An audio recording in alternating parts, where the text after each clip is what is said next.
Bonjour à tous, c'est Hooper. Aujourd'hui je vous fais une vidéo spéciale d'un jeu qui ne l'est pas moins, Xenogears. Alors oui, je sais, on ne prononce pas Xenogears, mais moi j'ai toujours prononcé Xenogears et c'est pas aujourd'hui que je vais m'arrêter. Tout comme Final Fantasy, j'ai toujours dit Final Fantasy. Est-ce que c'est très grave? Je ne le crois pas.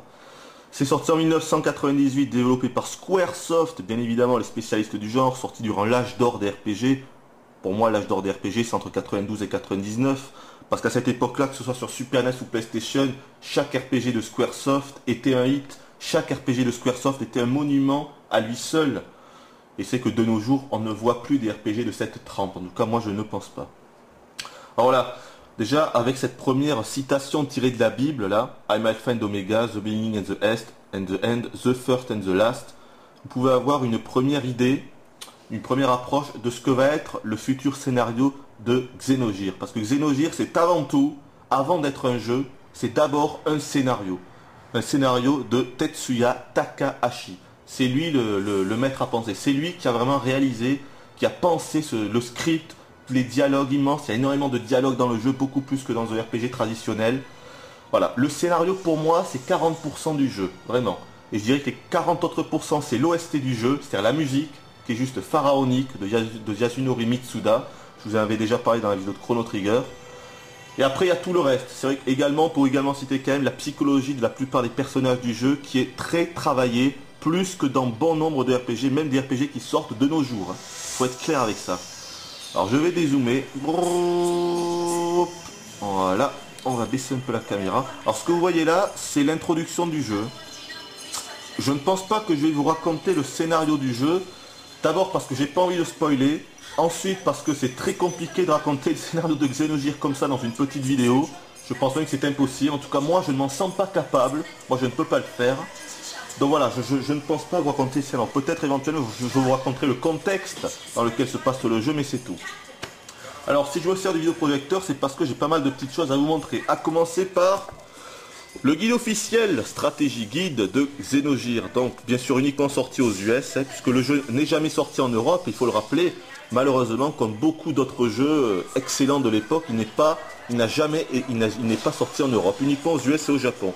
Donc là, classique, mais très beau, comme la plupart des guides US.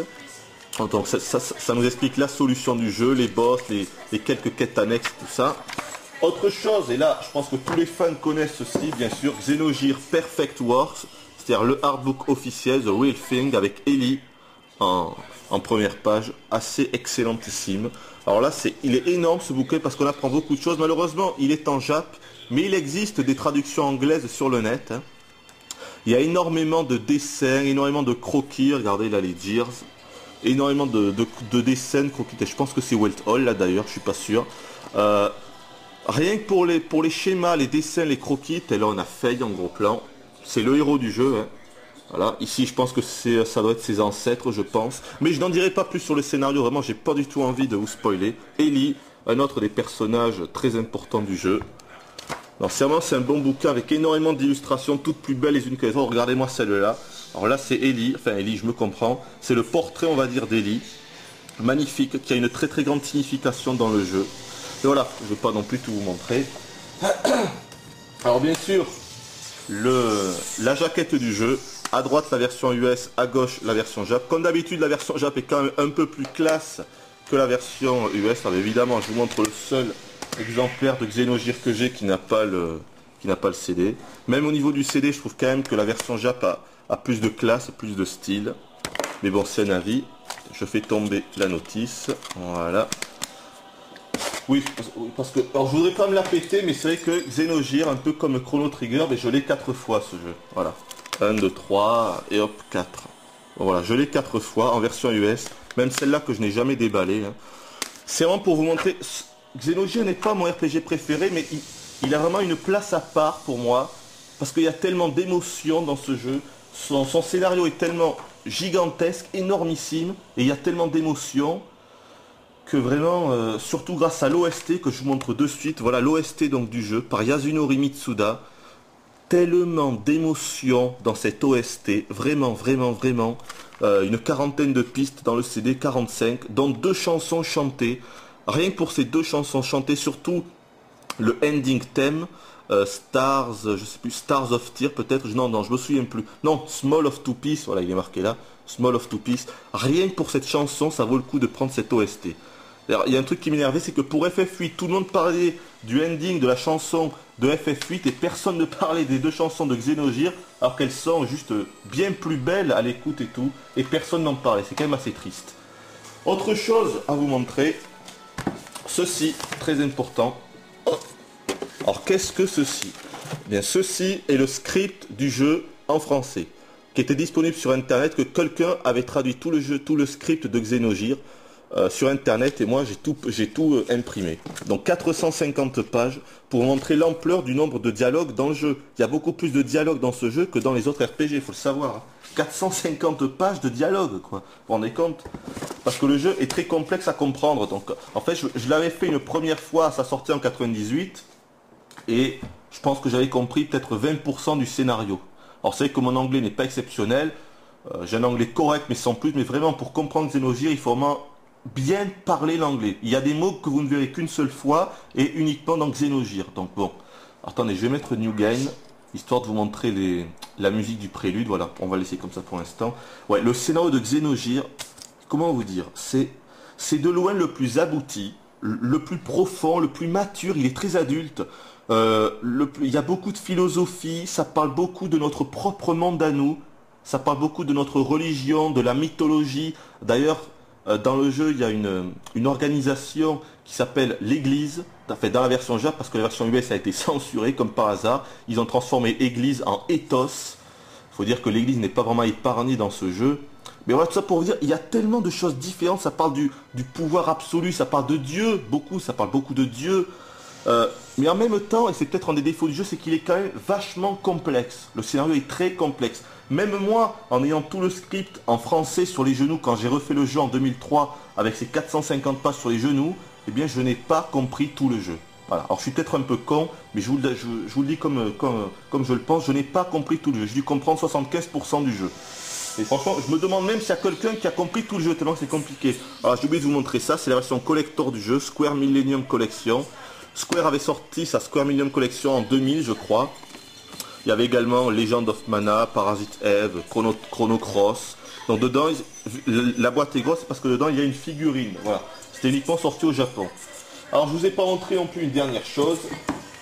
Juste pour vous faire comprendre qu'à l'époque, le jeu n'était pas reconnu à sa juste valeur. Voici Console Plus, le magazine le plus vendu dans tous les sens du terme, de décembre 98. Alors si on regarde au jeu qui était testé ce mois-ci. Alors pour vous expliquer, les jeux qui sont dorés, qui sont jaunes, ce sont les méga hits du mois. Donc il faut qu'en bas, Xenogears pour Console Plus n'est pas un méga hit. Contrairement à Tomb Raider 3, Top Gear Overdrive, non, mais... V-Rally 99, Rival School, Crash Bandicoot 3, bon, encore Crash Bandicoot 3, je veux bien, Marvel vs Street, je veux bien, Turok 2, bon, mais alors Tomb Raider 3, Top Gear Overdrive, V-Rally, tous ces jeux sont supérieurs pour Console Plus à Xenogears. C'est pas énorme ça? Regardez, si je vais au test de Xenogears qui a été bâclé de bout en bout, une seule page, à aucun moment notre ami Panda ne parle du scénario. À aucun moment il ne parle des musiques. Mais c'est incroyable. Autant de médiocrité dans un article, je n'avais jamais vu ça. C'est incroyable. Regardez ce qu'il nous met. En bref, Xenogears n'est pas le titre du siècle, mais c'est un bon petit jeu qui vous fera passer d'agréables moments. Non mais c'est pas incroyable ça? Mais attendez, qu'on n'ait pas aimé le jeu, d'accord, mais dire que c'est un bon petit jeu qui nous fera passer d'agréables moments, c'est n'importe quoi. On ne peut pas dire ça. Dans tous les sens du terme, ça ne peut pas être un petit jeu Xenogears. Ce n'est pas possible de dire ça, sauf si on n'a pas compris le jeu. D'ailleurs, quand on regarde tous les screens, on voit bien que il n'a pas dépassé l'heure de jeu. Tous les screens ont été prises durant la première heure de jeu. C'est pitoyable. Et même la musique, regardez-moi ça. D'abord, le jeu s'est pris un 87%, c'est pitoyable. Mais regardez la musique. Quelques bons thèmes, c'est vraiment 85%. Alors que Tomb Raider 3 a eu 90%, Top Gear Overdrive a eu 98%. Ils mettent 85% à la musique de Xenogears, qui pourtant est l'une des plus belles OST que le jeu vidéo n'ait jamais connue. C'est incroyable, autant de médiocrité, cet article est un torchon. Voilà, on va s'arrêter là. Je vais utiliser mon boîtier d'acquisition et on va se retrouver in-game avec pour vous parler du système de combat quand même du jeu. Écoutez-moi cette musique, franchement.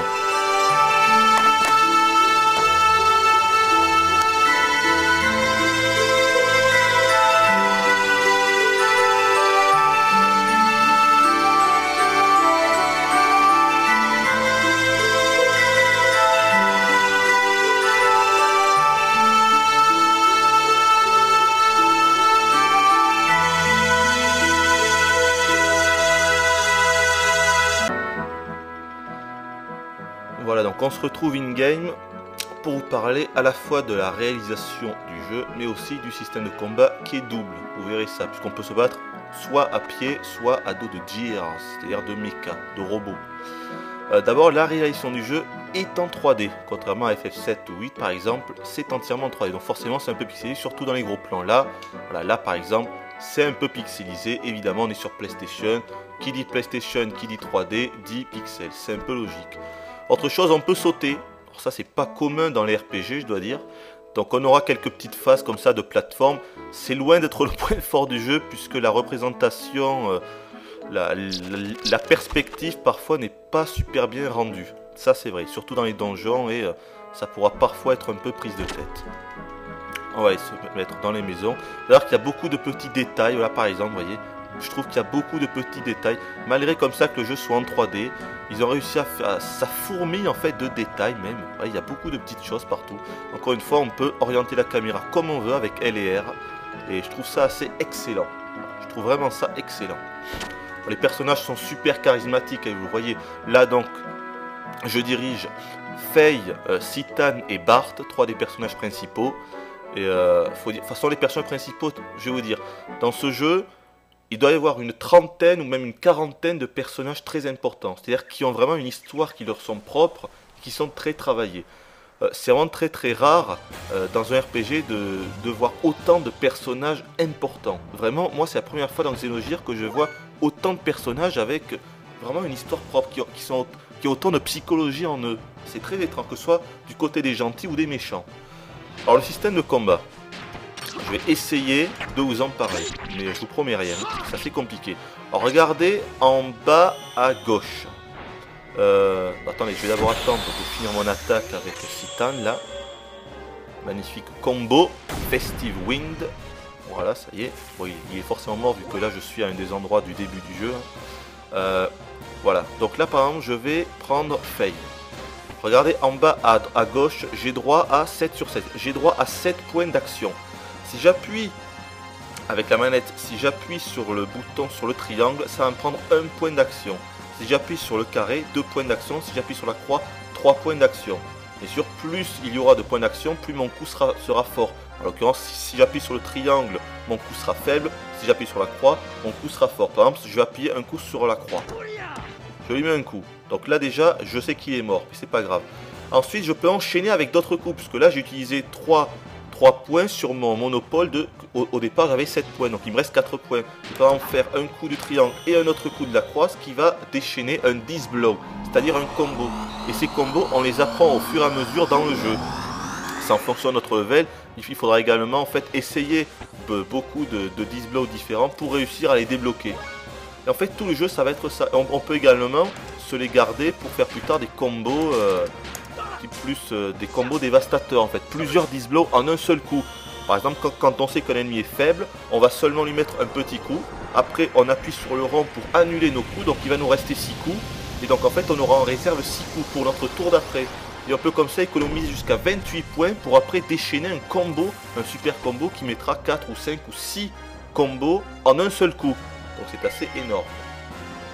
Voilà, c'est assez compliqué de vous expliquer vu que là je suis un peu pris par le temps. Vous savez que mes vidéos sont limitées à 21 minutes avec ma compression.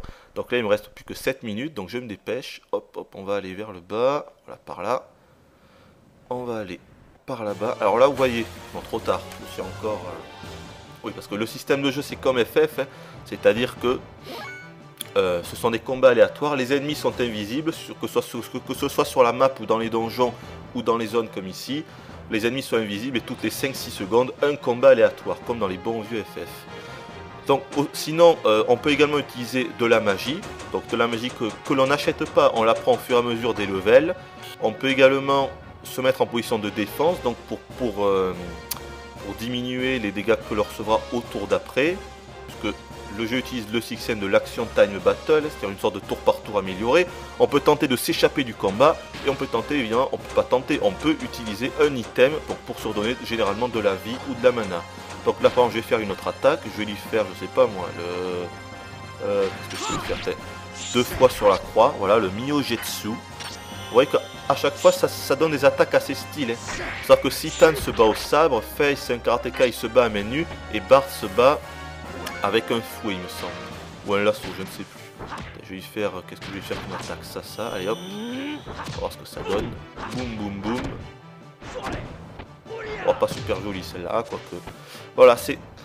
J'aime bien. Franchement, ce système de combat est pas mal. C'est assez dynamique. C'est vrai que c'est quand même assez différent de ce qu'on a l'habitude de voir. C'est marrant, c'est assez dynamique et en même temps je fais le combo dynamique en bas. Ça c'est le hasard. C'est pas mal. Par contre après je vous montrerai le système avec les mechas, avec les gears. Et là honnêtement j'ai trouvé ça assez moyen. Je préfère vraiment ce système quand on est à pied avec les combos. C'est amusant, voilà, on s'amuse bien avec ça, c'est vrai. Avec les gears, moi je suis un peu emmerdé. Alors là vous voyez une espèce de drapeau flottant, c'est pour sauvegarder parce qu'on ne peut pas sauvegarder quand on veut. Il faut soit sauvegarder avec ces espèces d'icônes jaunes là, que l'on pourra trouver généralement dans les donjons, ou soit sur la map. Une map qui ressemble, vous allez le voir, à 2 gouttes d'eau comme la map de FF7, que ce soit au niveau des couleurs ou du relief. Voilà, j'y suis, je vais prendre mon vaisseau. L'Yggdrasil avec Bart, le vaisseau de Bart. Voilà, c'est parti. Donc la magnifique musique, là en fond sonore, de Yasunori Mitsuda. Tout le temps des musiques, je trouve que chaque piste du jeu de musique colle toujours à la perfection avec ce que l'on voit à l'écran. Et ça, c'est vraiment un tour de force, encore une fois, de la part de Mitsuda.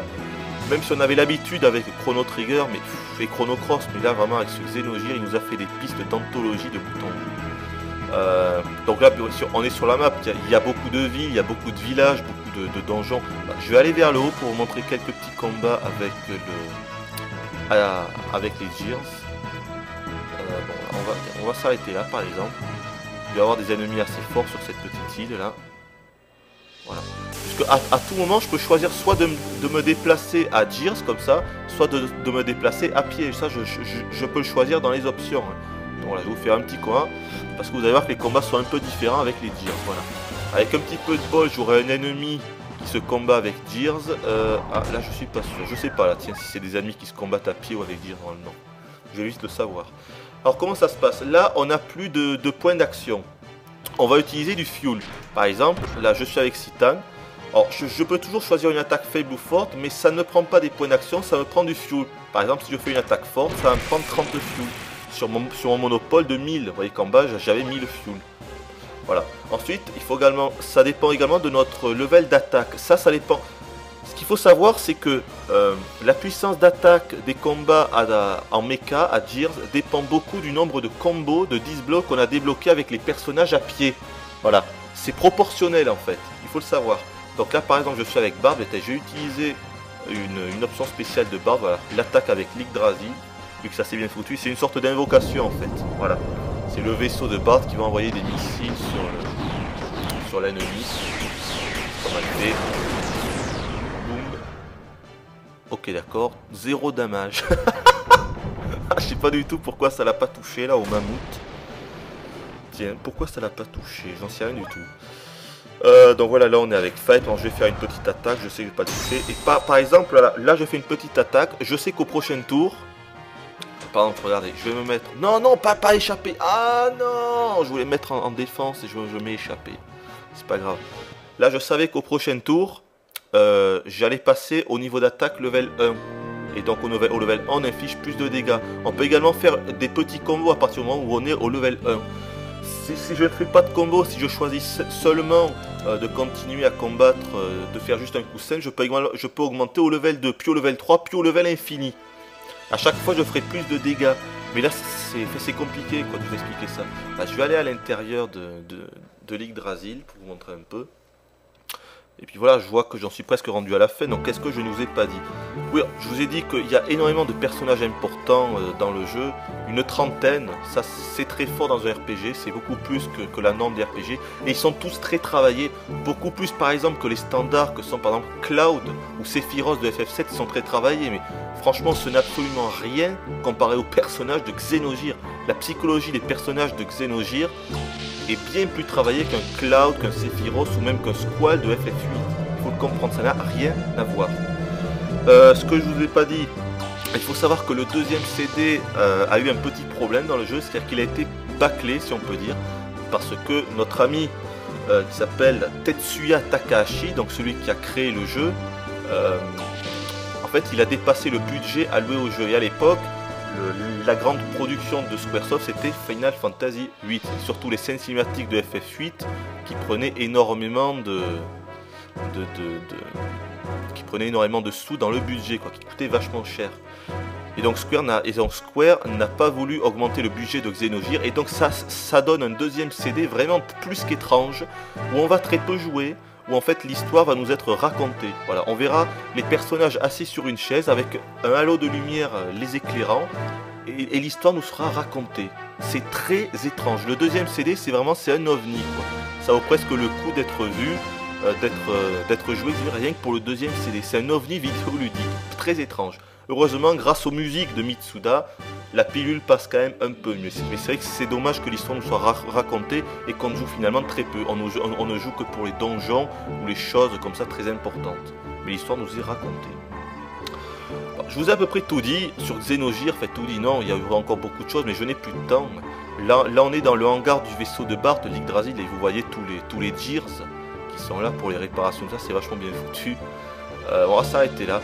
Donc Xenogears, c'est un jeu incroyable, avec une atmosphère unique, une ambiance unique. C'est énorme grâce aux musiques de Mitsuda. Le charisme et le design des personnages est énorme une fois de plus.